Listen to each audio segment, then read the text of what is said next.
Chapter 6 Lost Soul. By the time my eyes opened, Cupid was sitting on the couch reading a book. What book are you reading? He looked up and smiled. It's called Pride and Prejudice. You know, the one by Jane Austen? It's really interesting. If not a bit boring by the 21st century. At least I think so. All I could do was smile. Well, you're becoming very cultured. Kudos, kiddo. Kudos.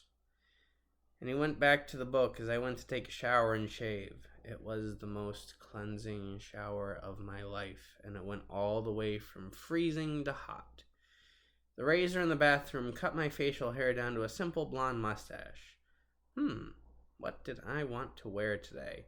I put on blue jeans with my Doc Martens, pulled my hair back into a bun, then my shirt was a blue button-up, paired with my brown leather jacket and aviators. The steam rushed out of the door as I opened it. Wow, Dad, you shaved. I like the stash. I also liked it. Take a shower, kiddo. It feels great to shower and shave.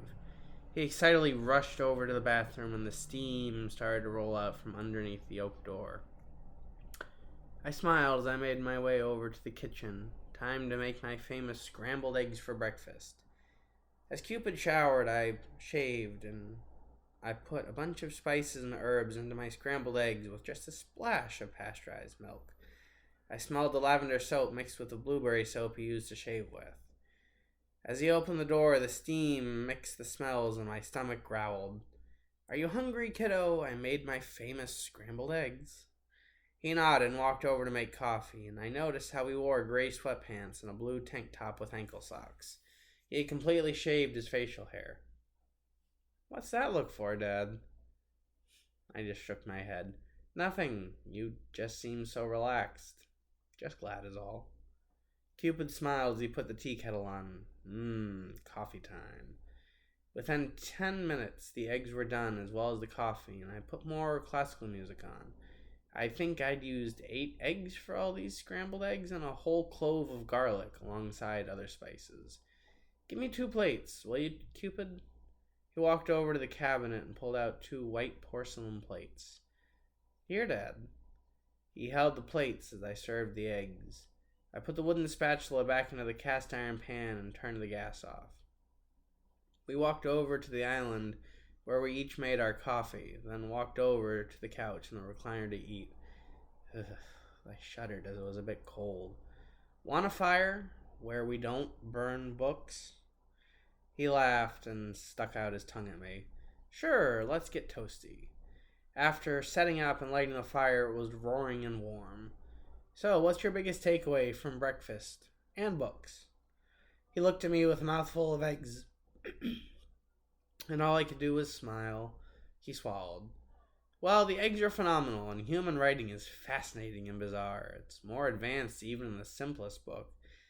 The amount of effort it takes to write and write well. It's a true talent, and I'm also watching documentaries on my phone. Oh, he was a prodigy. You know, by doing all of this, you're becoming who you were always destined to be, if such a thing as destiny exists. He nodded, and I walked over to the window and noticed the frost on them. I realized then I didn't know what month it was, but Browning said the climate shifted back, which must mean actual winters. Cupid, my boy, how much do you know about the weather? He waved his hand in the air. Not much, besides it happens everywhere. I motioned for him to come over to the window, which he did. See that icy residue on the window? That's called frost, and it happens in spring and fall mostly. Also, notice how the temperature has been a bit colder the past few days. It's almost winter. I checked my phone's weather app, and once it linked into the satellite network, I got the weather report for Britannia. See, Cupid, it's 42 degrees Fahrenheit outside. It's cold, but not enough to start snowing. But it is enough to freeze things.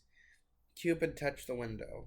Wow, it is cold, so winters here must get lots of snow. Cool. Yeah, it was cool.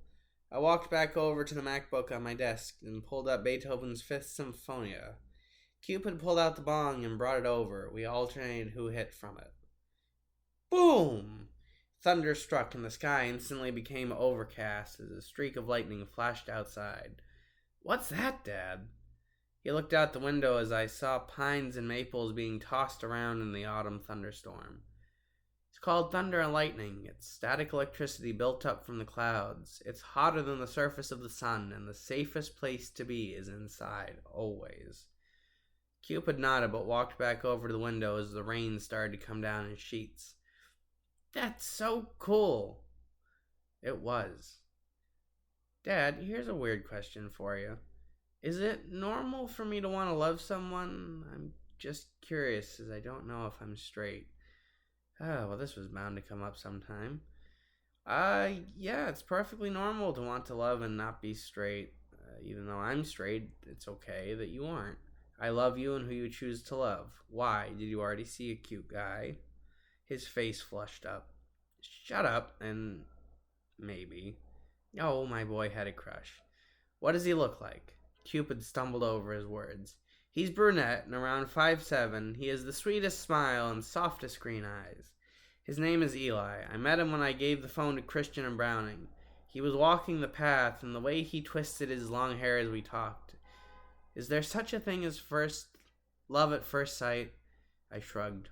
"Go get him. I want to meet him, for you and for me as well." Cupid's face lit up. "Really?" I nodded, and Cupid rushed down the stairs to grab a jacket and go get Eli. "Damn it, kid. I didn't mean right this second." "Ha!